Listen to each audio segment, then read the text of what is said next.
തിരുവനന്തപുരത്ത് 16-കാരിയെ പീഡിപ്പിച്ച് ദൃശ്യം സമൂഹമാധ്യമത്തിൽ പ്രചരിപ്പിച്ചെന്ന് പരാതി. +2 വിദ്യാർത്ഥിക്കൊപ്പമുള്ള വീഡിയോ പ്രചരിപ്പിക്കുന്നതിൽ പെൺകുട്ടിയുടെ അമ്മ പരാതി നൽകി.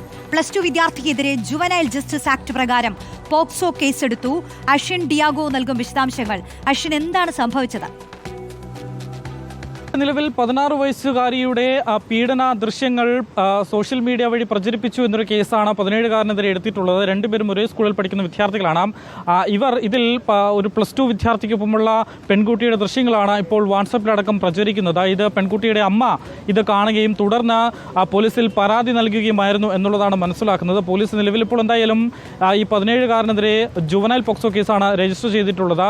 ഈ വിദ്യാർത്ഥി എന്തായാലും ഇപ്പോൾ പോലീസ് അറസ്റ്റ് ചെയ്യുകയോ ചോദ്യം ചെയ്തതിനു വേണ്ടി വിളിപ്പിച്ചിട്ടില്ല എന്നുള്ളതാണ് മനസ്സിലാക്കുന്നത്. അതേസമയം തന്നെ ഈ പെൺകുട്ടിയെ പോലീസ് വിശദമായി ചോദ്യം ചെയ്തിരുന്നു. പക്ഷെ അപ്പോഴൊന്നും പെൺകുട്ടി ഇതാരാണ് എന്നുള്ള അടക്കമുള്ള കാര്യങ്ങൾ തുറന്നു പറയാൻ തയ്യാറായിരുന്നില്ല എന്നുള്ളതാണ് മനസ്സിലാക്കുന്നത്. എന്തായാലും പെൺകുട്ടിയുടെ കുടുംബമാണ് നിലവിൽ ഇപ്പോൾ പോലീസിനെ സമീപിച്ചിരിക്കുന്നത്. പോലീസ് ഇതിലൊരു നിയമോപദേശം തേടാനുള്ള സാധ്യതയുണ്ട് എന്നുള്ളതാണ് മനസ്സിലാക്കുന്നത്. അതിനുശേഷമായിരിക്കും ഈ 17-കാരനെ അടക്കം വിളിച്ചു വരുത്തി വിശദമായ ചോദ്യം ചെയ്യലിലേക്ക് കടക്കുക എന്നുള്ളതാണ്.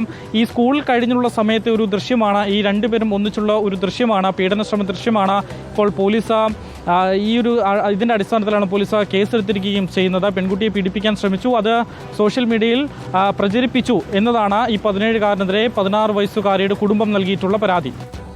ശരി, അശ്വിൻ ഡിയാഗോയാണ് വിശദാംശങ്ങൾ നൽകിയത്.